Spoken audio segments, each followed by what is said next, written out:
每一天，牧师陪你读圣经。今日是12月28。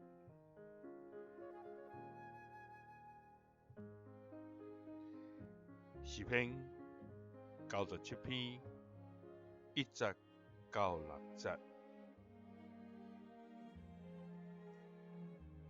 上主做王，大地就快乐，众海岛就欢喜。密云甲乌暗伫伊的四围，公义甲正直是伊的宝座的地基。火行伫伊的面前，烧伊四围对敌。伊的四若照光世界，大地看到就摇掣。伫上主全地主面前，众山亲像蜡烧羊。天宣布伊的公义，日邦看见伊的荣光。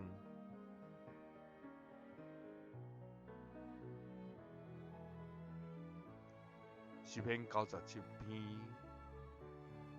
也会通看见咱的主做王，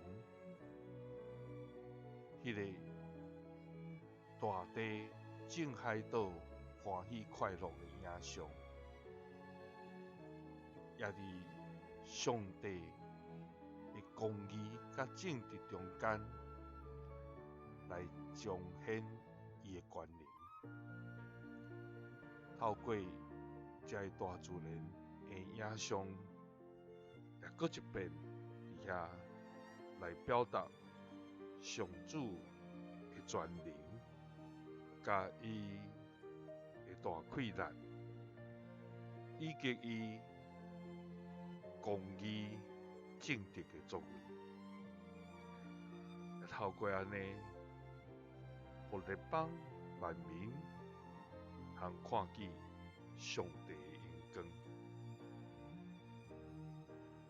伫咱每一天的生活中间，无论咱是怎样的境遇，咱敢有欢喜甲欢呼？咱的主上帝已经做王，已经掌权伫咱每一个人的生命也无。愿主的快乐时刻甲咱三个伫地。